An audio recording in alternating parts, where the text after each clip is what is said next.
नमस्कार साथियों, हम आप लोग के लिए कारवा गीत लेके हैं। बहुत मजेदार गीत है, बहुत हंसने वाला गीत है। आप लोग फुल आवाज करके जरूर सुनना और लाइक सब्सक्राइब कर देना। कमेंट करके जरूर बताना है गाना कैसा है। और भैया सब्सक्राइब जरूर करना, हम बहुत मेहनत से बनाते हैं वीडियो। काटहर फरेला गठिया फोर छोटी ना नदी,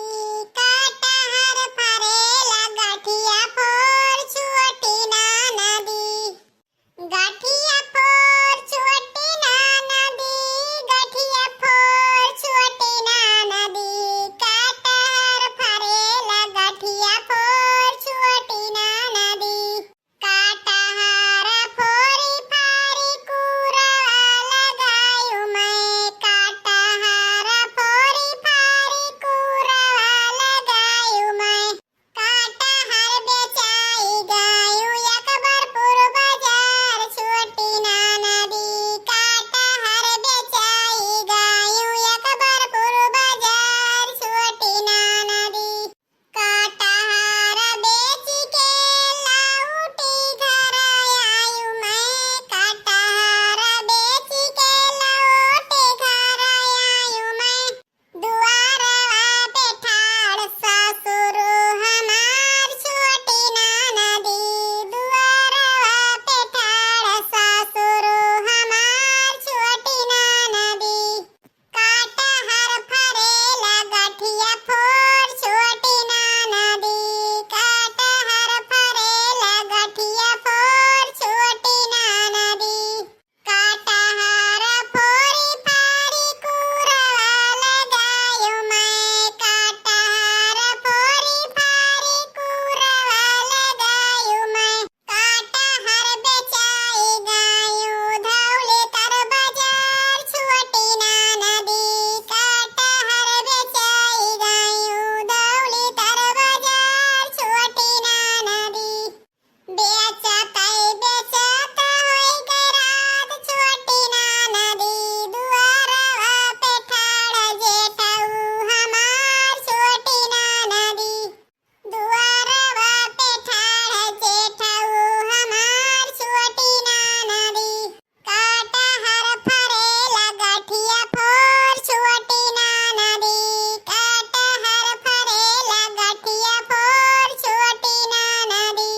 काटहर फोरी फारी कुरवा लगायु मैं, काटहर फोरी फारी कुरवा लगायु मैं, काटहर बेचाई गायु पोरबी बाजार छोटी ना नदी, काटहर बेचाई गायु पोरबी बाजार छोटी ना नदी,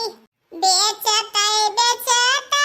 गई रात छोटी ना नदी, दुआरवा पे ठाड़ देवरा हमार छोटी ना नदी, दुआरवा पे ठाड़ी देवरा हमार छोटी ना नदी, काटहर फरेला गठिया फोर छोटी ना नदी, काटहर फरेला गठिया फोर छोटी ना नदी, काटहरी तोड़ी ताड़ी कुरवा लगायु मैं, काटहर तोड़ी ताड़ी कुरवा लगायु मैं, काटहर बेचाई गायु नाई पाल छोटी ना नदी, काटहर बेचाई गायु नाई पाल छोटी ना नदी, बेचत होई गई रात छोटी ना नदी, हुआ मिले साइया हमार छोटी ना नदी, बेचत मिले साइया हमार छोटी ना नदी, काटहर फरेला गठिया फोर छोटी ना नदी। सब्सक्राइब कर दियो भैया, हमारे वीडियो बहुत पीछे है, मेरे वीडियो को आगे बढ़ाओ भैया। हमारे चैनल का नाम है उमंग वीडियो कार्टून। उमंग वीडियो कार्टून पर जाइए और हमारे चैनल पर अच्छे अच्छे गाने पड़े हैं, अच्छे अच्छे गाने सुनिए, मनोरंजन लीजिए और हमारे चैनल को सब्सक्राइब कर देना। सब्सक्राइब करे ना भूलो भैया, सब्सक्राइब करे पैसा नहीं लागत है। हम इतना मेहनत से बनाए तो इतना गर्मी होता है, कम से कम यही सोच लिया करो भैया। जब तक आप लोग सपोर्ट ना करबो हम आगे कैसे बढ़ पाए, कैसे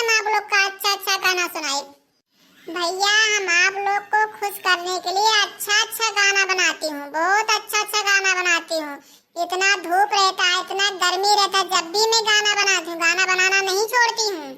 और भैया आप लोग भी हमारा सपोर्ट करो, हमें